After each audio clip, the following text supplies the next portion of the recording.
Poll question for hour 2, Seton O'Connor. Or well, give us the recap of hour 1. Okay, I'll give you the recap of hour 1. I can give you the new one for hour 2 as well, Dan. I got both of those for you. All right. If I will remember Super Bowl 57 most for Jalen Hurts, Patrick Mahomes, the halftime show or the officiating, only 6% of the audience going with the halftime show. That's disappointing. But it's pretty even between Patrick Mahomes and the officiating, which apparently go hand in hand anyway, so it makes sense. I was okay with the halftime show.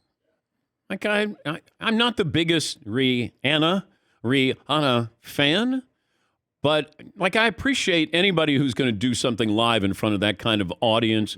And she is pregnant while she's doing this, I guess. Well, at least that was the report that she was out there. So she's an entertainer. Felt like her brand is more about clothing line and all the other accessories, not necessarily music. I thought it was kind of a surprise guest to have her, but it was okay. I thought there were going to be guests there. That was the biggest surprise. We're like, maybe we bring in some people here. Yes, I think the surprise, was that she's pregnant again. And she just had a baby like 8 months ago, 9 months ago, something like that. Yeah. It's crazy, too, that she ran through just a ton of songs, right? And there was like hit after hit after hit after hit. And she probably could have done a whole second set of also just as big a hits that she couldn't fit into the time frame. It's pretty wild. Yeah, I didn't need to hear any more. That was good. And I think Umbrella was written for Britney Spears initially. And then Rihanna came in and she made it a hit. But I think they initially wrote it for Britney Spears. And I think she decided not to do it or turned it down or whatever. Yeah, Paul. Those glass platforms that she was on, those look like they were up like 50 feet in the air, weren't they? That wasn't like CGI or anything. That was real. Yeah, I guess. Pregnant, not pregnant, being suspended like that, and that was nuts.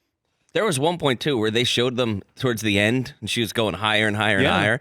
And it had a little too much of a wobble for me. And I get that I'm a little, the older I get, the more afraid of heights I'm getting, actually, which is a very strange thing to have develop, it feels like. But I was watching that, and it was like turning my stomach, where it was like giving me like vertigo, where I was like, oh my gosh, Rihanna, I'm going to pass out for you. But didn't Gaga come in from the top of the stadium? Yes. Yeah.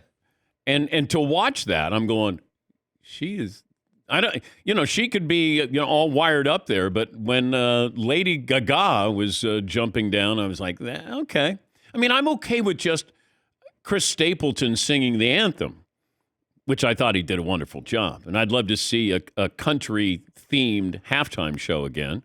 And it brought tears to Nick Sirianni's face. Yeah, streaming tears. Yes. Yeah, our streaming partner, Nick Sirianni. Yes, Paul. I remember a couple of years ago, it was the Minnesota Super Bowl, and the halftime show was Timberlake. And he started in a dark stadium, and they had a spotlight. And he started from one of the portals where the fans go in and out. Obviously, they had security. Yeah. But he was running down steps, then onto the field, and through the people, and up to the stage in a pretty dark stadium with just a spot. I'm like, how do you not fall over? Because I'm guessing you can't rehearse it with 80,000 people in the stands. No, but I did witness him rehearsing it, and then I got a chance to interview him for the pregame show for NBC.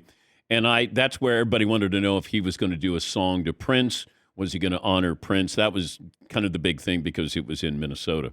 But, Rihanna was good and played her hits. But I don't know. I don't get caught up in that with the halftime. Like, oh, my God, the commercials in the halftime show, I'm okay.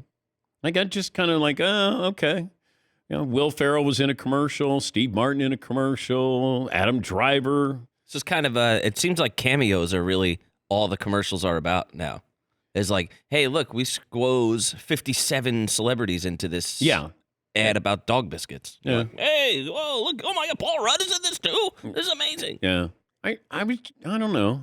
It's not where I go, oh my God, everybody be quiet, let's listen to the commercial. I'd be like, was that good? Well, you'd have to be with people to do that first. That's true. I was by myself. Well, no, I did watch the halftime show with my wife. You can't tell yourself to be quiet. Dan, would you stop commenting on all this stuff? I'm talking about previous Super Bowl. Oh. Yeah, I'm just sort of kind of past that. That's why I was watching by myself, because I didn't want to discuss any of that stuff. Were you guys good with Rihanna? Marvin, what did you think? Yeah, she was great. My wife was ready. She was like, I can't wait for this Rihanna concert. Oh. In between this football game. She's not going to have that concert because she's not going to be performing after this for a while. No, when you have $1 billion away from music, I wouldn't perform either. Yeah. I mean, that's really what she's known for. Really? Honestly, where did she make? She made money away from music? I don't know. About Well, she's a billionaire. Honestly, I don't know. How does she make it? Yeah, Fenty. Fenty, yeah. She has like a clothing company that is pretty big. Yeah. She's probably. I haven't picked up a lot of Fenty. Billionaire. Yes. Great. You might want to look into it. With a wink. So she, I think a lot of people were surprised. They thought that she was going to use this to maybe like announce a new album. Maybe there's a tour coming, things like that. People have been waiting for 5 years now to get Rihanna back on the road, to have her performing and stuff like that. And instead, it's like, well, that's going to be at least another year and a half away, maybe 2 years. Yeah, if I'm her, you don't have to make any more music if you don't want to. Yeah. She could be Lauryn Hill. I thought it was awesome, though. I really liked it. Yeah, it was good. Yeah, I like her, though. Yeah, Mark. Did you guys like the Caddyshack commercial? It was as unfunny as the movie. Whoa. Wow. I just nice. like Serena Williams. I didn't need Serena Williams in something like that. Tony Romo channeling Bill Murray. Yeah, Bill Murray probably said no thanks. Yeah. Well, I'm sure Bill Murray doesn't want to bring that back. Yes, Todd. What do you think of John Travolta and the Grease song, the T-Mobile? No, do anything? No, I didn't. I don't need those things. But, those commercials aren't for me. They're for people who probably don't watch football on a regular basis. Yeah, Paul. John Travolta was with the two guys from Scrubs, Zach Braff and Donald Faison, I think his name.